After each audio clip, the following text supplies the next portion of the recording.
on some level, what's wrong with most of our branding and recruitment marketing is that it's actually too good. I mean, not too creative, not too interesting, not too useful. We'll talk about that stuff in other podcasts, I think. But it's too good. It's presenting too bright and shiny a picture of what it's like to be there. I've made the joke many, many times, and no one's called me on it. I've seen your career sites, and every single one of them has smiling people. Anybody here not have smiling people on their career sites? Anybody here have a frowning person on their career sites? And of course the answer is invariably no. Why would you do that? And then I say, well, now look around your office. Is that what people look like? Of course not. We're human beings. We're messy. We're problematic. We're pretty much just a nightmare, right? Some of us, not just me, right? Please, not just me.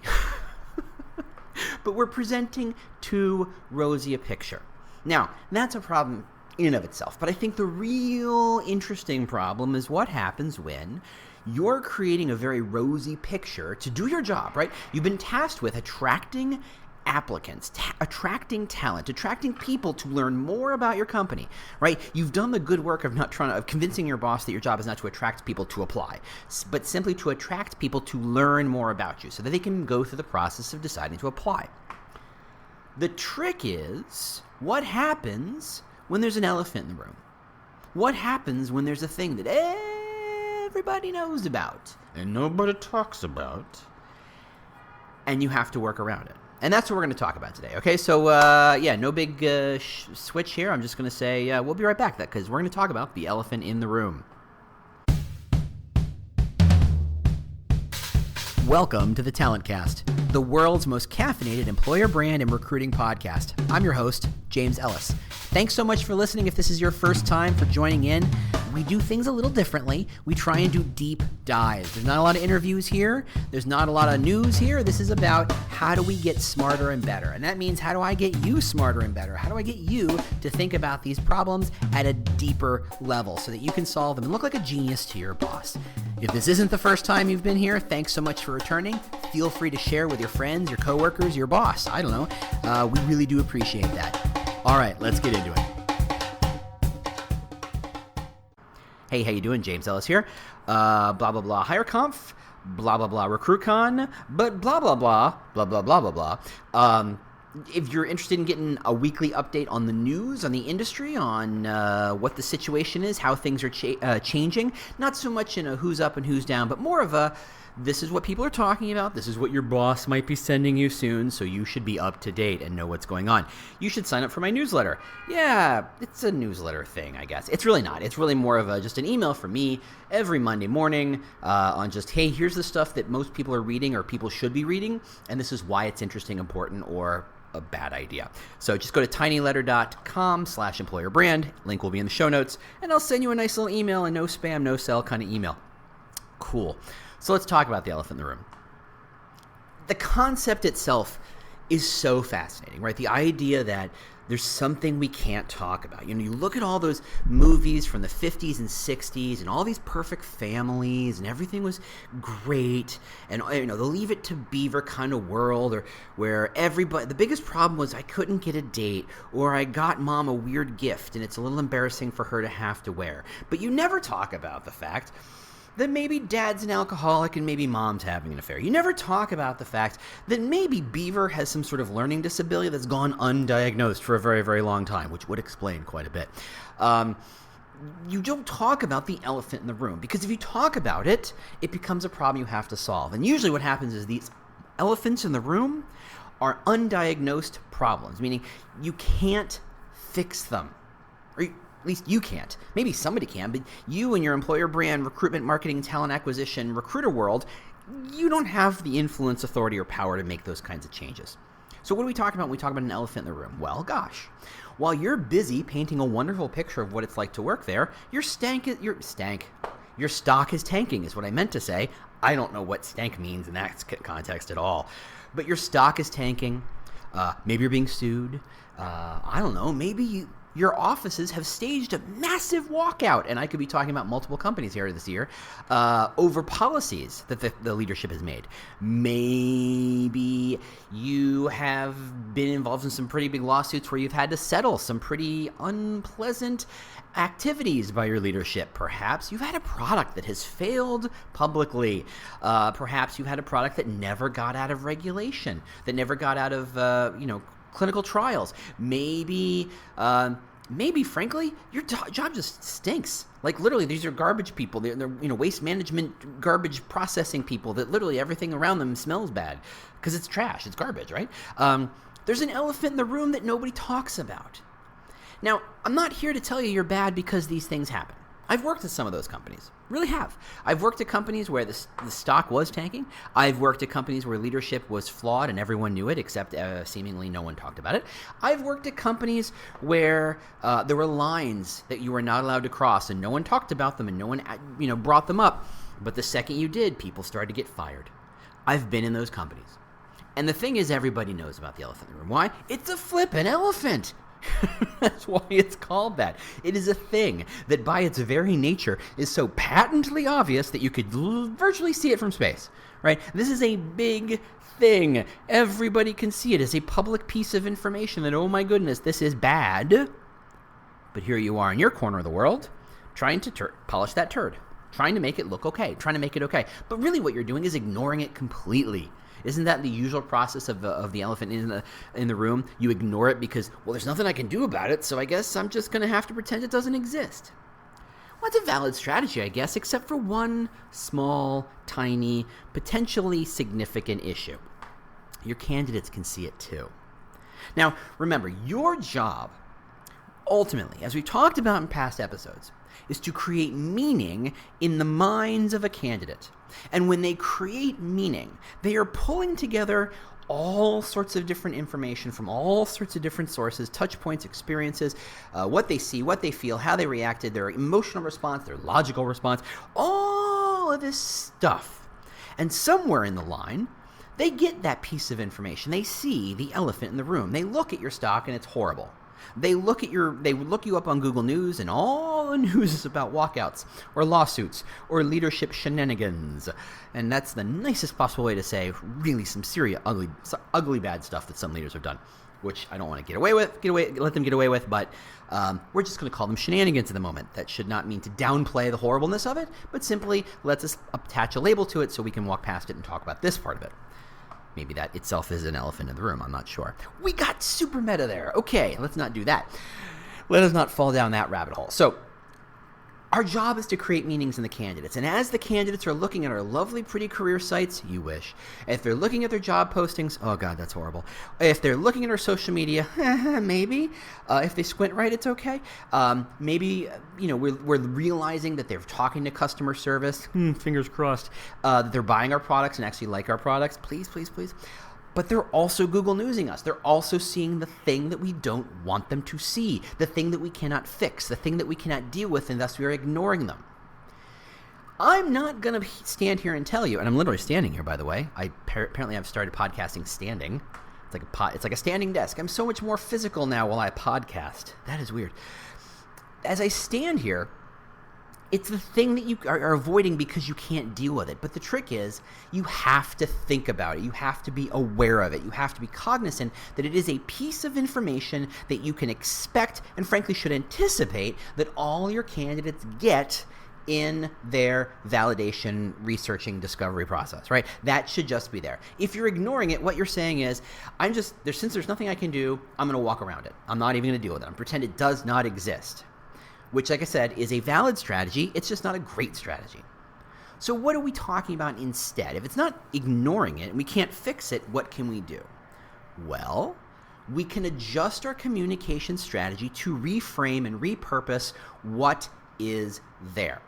Here's the most easy one, and I know because I've done this one, and if I can figure it out, you can figure it out. Your company's stock is tanking. It is horrible. It is falling down like a bowling ball you tossed off the Empire State Building. Look out below. Please, there's a sidewalk and there are people there. Don't do that. It's a horrible idea with pennies, triply so with bowling balls, I'm sure. I mean, I can do the math. Anyway, your stock has fallen down fast.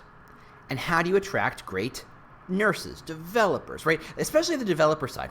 This is an audience that is expecting high salaries, that is expecting a function of their salaries and or bonus to be partly based on stock price, whether they be giving options, whether they be giving shares, whether it be whatever they're given.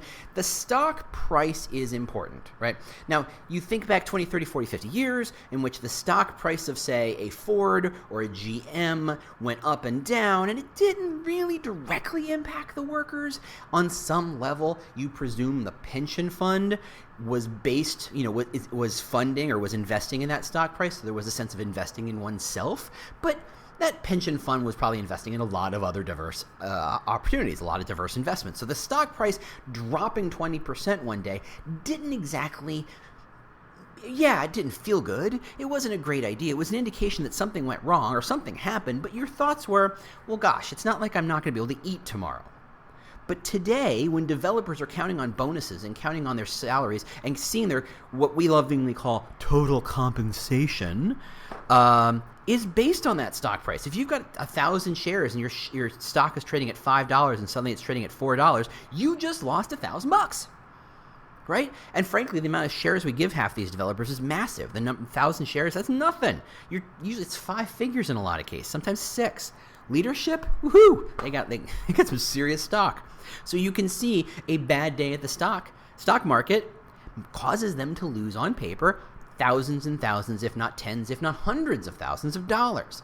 I'm not saying they're not going to be able to eat. They still got salary. They still got all the other wonderful things that come from being a developer in this day and age. But they're going to feel that pinch a little more directly. So if you're talking to developers and their sense of what is my total compensation is impacted by stock, and your stock is bad and not working very well, and maybe you don't even have a sense of, not only is it gone down, but there's no hope that it's going to go up. And it's like, the market has reevaluated how they see our company, and we're no longer being evaluated by being a technology company. Now people see us more as a book-selling company, and that's might be Amazon, I guess. But of course, Amazon isn't a book-selling company anymore. But the valuation, the rate of valuation is much, much lower if you're selling physical goods than if you are a tech company. And if the market suddenly decides you're a tech company, what once was a $20, $30 share of stock is now maybe worth $5. And it's not like you're suddenly going to change it back, not anytime soon. So you're stuck at this space. And that becomes the elephant in the room. What are you going to do when your stock's not going to go up to $20 anytime in our lifetime? What do you do? Well, here's the answer I would say. Rather than ignore it, you can reframe it and say, look, if you go to work at, and I'm not picking on people here, if you go to work at a Facebook or a Google or an Amazon, and I can see why you would, their stock prices are very, very high. You could make the argument, and I'm not doing that because I'm not an investment professional, and frankly, I don't own any stock except for one, and it was given to me, so there you go. I'm not giving investment advice. But if you look at those companies, you say, yeah, our stock is really high, but the question is, can it actually go higher? Is that its max valuation? Is there any room for growth? And if you're talking about total compensation, on some level, the value of the stock is one thing, but the ability to grow is far more important on a lot of levels, right? If you can buy a penny stock and turn it into a $3 stock, that's a huge impact on your bottom line. So the conversation you're going to be having with the elephant, around the elephant in the room is, yes, our stock is low. We know that. But that means you have a chance to make a huge impact. We're not at the top of the market. We're at the bottom. That means we can move up, and we need your help. Not to mention the fact that because we were at the top, we had hired a lot of great people, and so our talent space is super high level. For a company trading at $5 or $3 a share, we can say our talent is far more valuable than you'd expect it to be, which means you are going to be surrounded by great people. You're going to learn a heck of a lot, and you'll have the chance to actually make a difference, right? No one's going to invent Google News again. No one's going to invent Gmail again. Those products have been invented by Google. Google's really about, how do I sell more ads? That is most of what they think about, because that is where most of their income comes from. There's, that same sense of Google 10 years ago or 20 years ago is not the same as Google today, because they've already done some stuff, right? It's simple as that. So when you're thinking about those elephants in the room, your job is to think of, how do I reframe what is, acknowledge even though you cannot solve for the problem, right? And then add the content around that, add the messaging, add the ideas, so that you can say, look, yeah, bad stock price is bad. but that means it can get good. It doesn't mean it's forever. It means you have the opportunity to make an impact. If it turns out that you're dropping leadership like flies because of sexual harassment lawsuits, and rightfully so, what are you going to say? You're going to ignore them? You could say, no, they're gone. We have made a culture change. This is what we've done to address the situation. We assume it's going to change the culture, and we would like you to play a part in that. Look how you've not said we fixed it or solved it. Well, we kind of sort of, I guess in that case you kind of sort of say that, but maybe you pull that back a bit. Maybe you can say, look, we are very much aware of the problem, and now we're a company that, having been burned, we're going to be doubly cautious in the future, right? If you've been caught where leadership is sexually harassing people, you are going to put some pretty serious and that lawsuit costs you a lot of money. You're going to put some pretty serious policies, because as a stockholder, you're like, I'm not letting that crap happen again. That cost me money. If for no other reason beyond the morale issue, the money issue, which always drives these decisions, obviously. You can say, look, I never want to get involved in another one of those lawsuits again. They're incredibly expensive. They're incredibly painful. Let's make sure it never happens again. What do? Well, maybe you decide we're going to bring in a lot more female leadership. Maybe we're going to have a lot more stronger HR model. We're going to have a lot culture change. It's not about compliance per se, but it's about, look, we're changing the culture to say that sort of crap is no longer okay, that we're going to hold each other accountable. Yes, this is a place where that sexual harassment ran rampant for a while. Because of that, we're a better company for it. And then you can start to sell about all the other parts of the company that you want to sell, the stuff that you would normally sell. It's not about turning a negative into a positive, because there are plenty of times you just can't do that. But you can still say that exists, and it's led to these other things, right? Amazon is one of my favorite companies to talk about. You should know it. I'm a huge fan, so I say this with a lot of love. Right, the hit job, the New York Times did like 4 or 5 years ago now, about how everybody's crying at their desk. It's a horrible place to work. They talked about how blunt the criticism was, about how brutal the hours were. There was no work-life balance, that everybody was super obsessive with solving these problems, and they made it sound like hell on earth, right? This is a horrible, horrible place. There are ways to do anonymous feedback on people that felt like sniping and backstabbing and kind of a, like with the book they do in Mean Girls, right? The burn book or whatever it's called. I can't remember what it's called.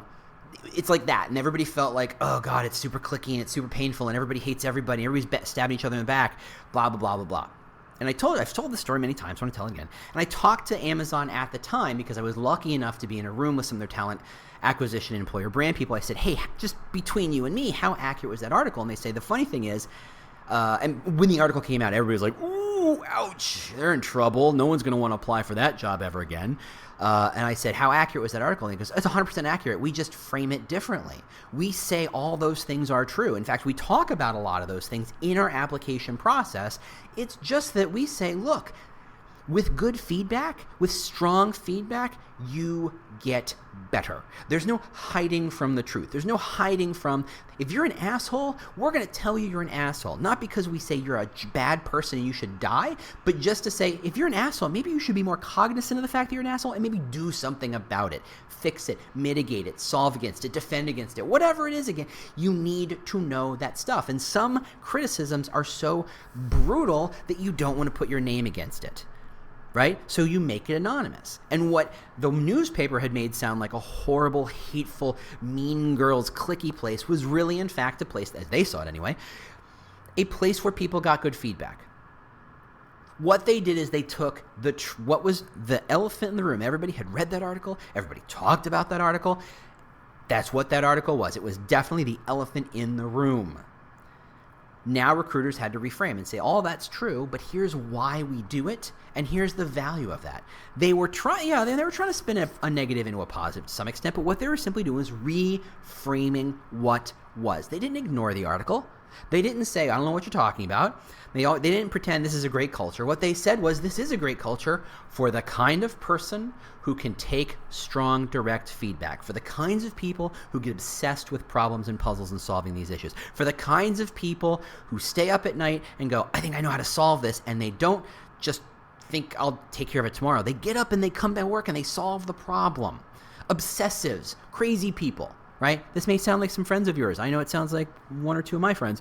And you know those are the people who go crazy in 9-to-5s. And those people who go crazy in quote-unquote regular straight jobs. This Amazon is not saying we're a company for everybody. They're being very crystal clear about how they're different, and they have to now use the elephant in the room in which to display that differentiation. Right? If you're being sued, if you have walkouts, you have to talk about it. You have to talk about why it happened. You have to talk about what impact it's made in the company. You have to talk about why it matters, because the truth is, as candidates are looking at that information, they are creating their own meaning. And without you there being cognizant of it and thinking about it and finding ways to frame it, to put yourself, not just to spin it. This is not about spinning. I'm not a big fan of spinning. I know sometimes you have to. That's just life sometimes. But really it's about saying, look, right? Here's the deal. The post office sounds like a horrible job to me. And I'm guessing for a lot of you, it sounds like a horrible job to you. The DMV, horrible jobs. But for someone, it is a dream job. It's stable. It's 9-to-5. You know you've gotten a pension. You know you've got retirement. You don't have to worry. For a subset of people, that is an amazing opportunity. It's a dream job. And they look at your job and go, oh God, no. No way in hell. Right? Everybody's different. And if we try to pretend that everybody's the same, or act or forget that everybody's different, we act everybody's the same, and we say, oh, our culture is great, you know my next line. For whom? We're a great place to work. For whom? And that's where the elephant in the room becomes a lever for you to kind of loosen the jar a bit to say, look, when we talk about having a great culture, what do we mean? For whom is that a great culture? Is it for the obsessive problem solvers of Amazon? Is it for the stability-seeking post office worker? Is it for the status-seeking person at insert company that's really all razzle-dazzle? Is it about money-seeking, like the person at Goldman Sachs or a person at a hedge fund? What is this a perfect culture for? Have you ever read Liar's Poker? Like I said, I think I've said this before. My dad worked in the stock market in New York City in the same time as Liar's Poker, right? The mid 80s, right? Where the stock market was going crazy, the bond markets were going crazy. It was literally where the roots of the 2008 crash, the property crash, started there, because they started to slice and dice up the bonds. Anyway, it's a great book, one of my favorite books. I think I read it at least every other year. And my dad used to work at Merrill Lynch at the same time.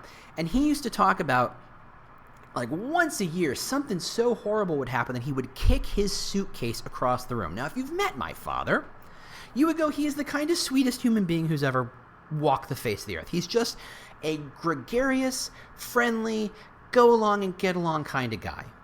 I am nothing like him. That is to say. But once a year, his job, it was so insane that he felt provoked to kick his Samsonite suitcase across the room. I know for a fact he did it because for a long time I owned that suitcase with a big old dent in it that his leather loafers, or probably not leather, they were for the lace-ups. It was the 80s. He was probably wearing a 2 or 3-piece suit.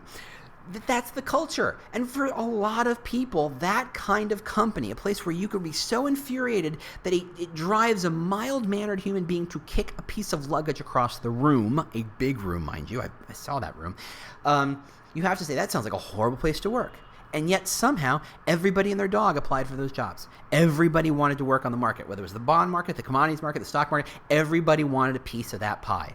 Everybody had value. So when you say it's a great place to work, you have to say for whom. When you say there's an elephant in the room, you have to be able to say, look, for some people that elephant is not as big an elephant as it is for others. And figure out for whom that matters. That's why your job is so fun and hard, but fun. Because you have very complicated problems put in front of you.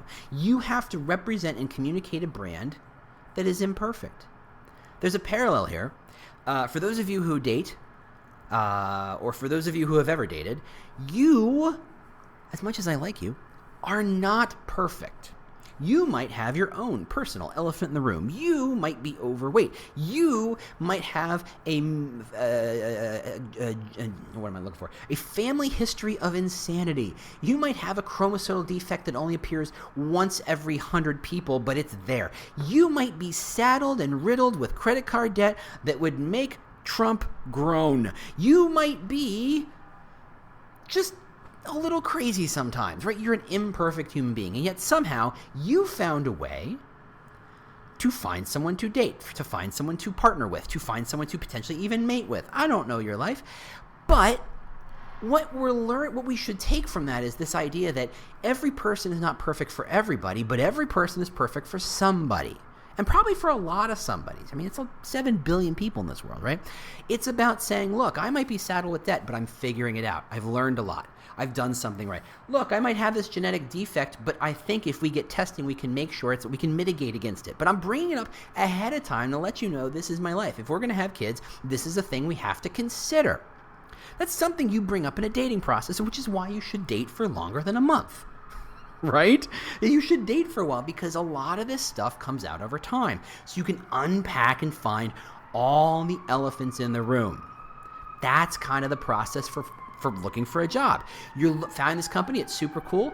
You're like, what do I need to know? What's the downside? What's the elephant in the room? What's the fatal flaw? What's the Achilles heel of this job? Because by the way, every company has one. Every company. You name a company, I don't care who it is.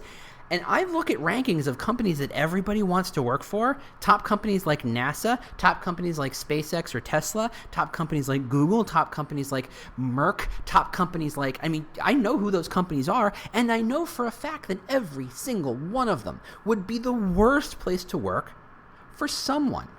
And it's possible it's because of the elephant in the room. Maybe your owner is Elon Musk, who is his own elephant in whatever room he walks into, right? If you're NASA, you are one of the most desirable places to work if you're in science. Also, it's a federal-owned agency. Yikes. If that's not an elephant in the room, I don't know what is. Every job has elephant in the room. Every company has an elephant in the room. Your job is to manage and understand it, not to ignore. Ignoring's too easy and it won't get you very far. You really need to learn how to manage it, frame it, reposition it, and take care of it. You can't solve for it because those things are not solvable. But what you can do is manage how people see it and understand it to create that meaning that works on your behalf and works on your company's behalf. If you don't, people make their own meaning and you're not going to be happy with the result. All right. Well, thanks for listening. Hope you enjoyed it. Otherwise, share it, tell everybody, yada, yada. I'll see you next week. Thanks so much for listening. Bye. Well, the music means you've made it to the end of another episode of the Talent Cast. If this was useful to you, do not keep it a secret. Share it with your team. Share it with your boss. Share it with your networks. I don't know. Share it with your mom. If you have questions you'd like me to answer on a future show or just, general ideas about how to make this thing better, just ping me on Twitter. I'm at The War for Talent, at The War for Talent. Thanks so much for listening, and we'll see you next week. Bye.